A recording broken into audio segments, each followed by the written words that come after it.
Colombo, in a statement, lauded President Buhari for the numerous steps taken to assist local businesses by granting Liberian business rice importers permit and negotiations to obtain funding from the World Bank and the African Development Bank for Liberian SMEs.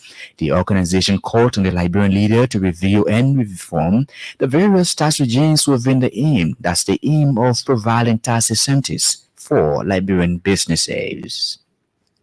The Liberia Telecommunications Authority has released a report on the status of radio stations operating mainly in Montserrat County.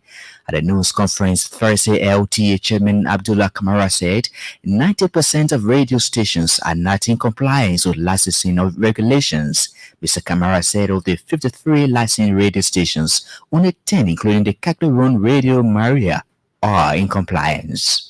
It is practically unfair to come to us. We legitimize you as a bona fide holder of frequency, and then you decide to walk away, not paying. And we want to also be law-abiding. We cannot issue you a frequency, and then a year later, because we didn't dial into your station, we go and award it to somebody. Same level of responsibility we expect from ourselves, we expect from you.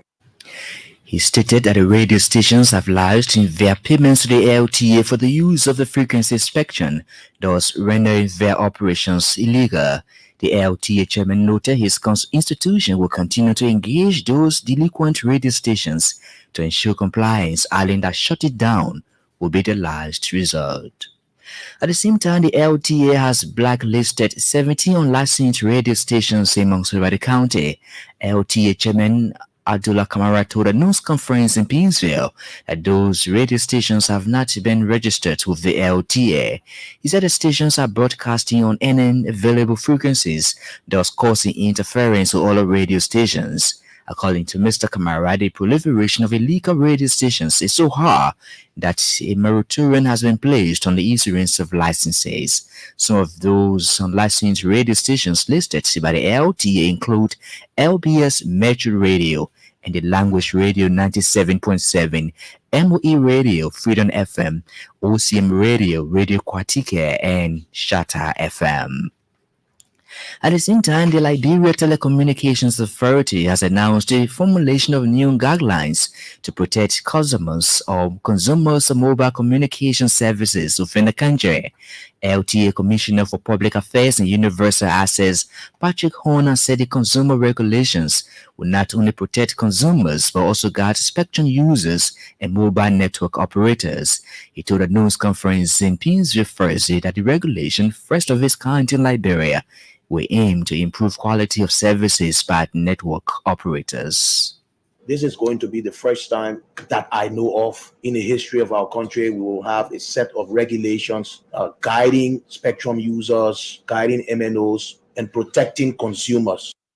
Mr. Horner said the process will involve the stakeholder validation before a formal launching of the consumer affairs regulations. Under the regulations, service providers will be kept in check to ensure the level of services they advertise in their various packages and promotions. House Speaker Funantikova has appointed opposition politician Taylor Yuri as a senior advisor on foreign affairs and legislative engagements.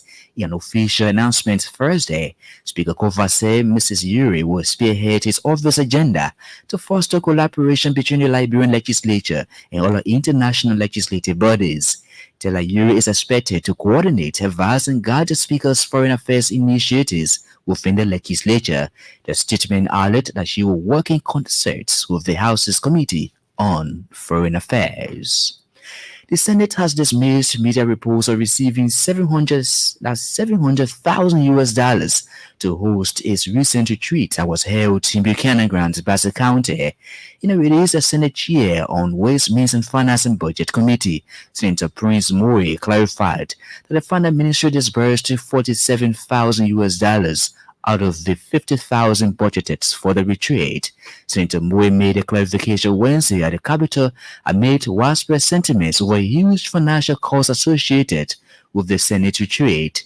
The Senate Chair on Ways, Means, Finance and Budgets Committee, reassured it will foster transparency and accountability under the leadership of President Pro Tem Yombli Kangalaren, Senator Moore said the Senate spent $42,840 United States dollars for the retreat, with the outstanding of $4,160 to be deposited in the Senate's accounts.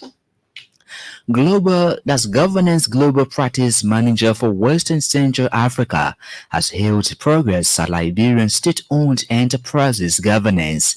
Visiting World Bank Head of Delegation, Madam Tracy Lane said effective governance at SOEs marks a significant step towards enhancing public sector transparency and accountability. But Lane made his remarks Thursday when she paid a follow-up visit to the Bureau of State-Owned Enterprises. She expressed satisfaction over steady progress at the Bureau, making specific reference to the drafting of the Corporate Governance Code. Responding, the Director General of the Bureau of State-Owned Enterprises, Actor Massakoe, expressed gratitude to the World Bank for its support to the government's arrest agenda. Center for Transparency and Accountability (CENTAR) has released its first report on President Joseph Boakar's 100-day deliverables. CENTAR Program Manager Gerard Yekola says the report covered appointments in government, the fight against corruption and freedom of speech, among others. Releasing a report Thursday in Monrovia, Mr. Yekola said during his 100 days, President Boakar's scored significant amounts in the appointment of more females to key positions within the government. There's then a very good environment, free speech. So those things are good. So the president is doing well in that area. We've not had incidents of media, being suppressed. So we think the president must lead by example in all of this. And one of the areas that we look at in terms of him leading by example is the question of our so-called allegations of corruption.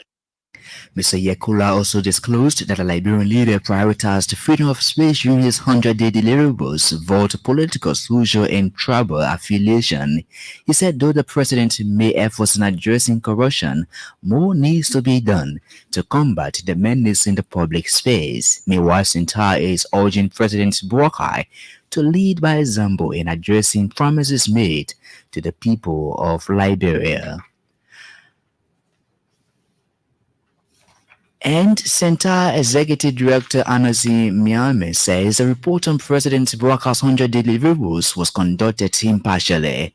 According to Mr. Miame, similar reports was released on the immediate past government to foster public sector transparency and accountability. He, however, disclosed the initiative solely sponsored by Sudan to instill good governance in Liberia. He also thanked the government and people of Sudan for their unwavering support to Liberia, especially CENTAR. He also called for more support to his organization to enhance its operations. Emmanuel Curry and the news bulletin. He returns hopefully with the weather report and foreign news. One of the big stories following President Joseph Boacar reaffirms government's determination to see Liberian businesses take hold of the local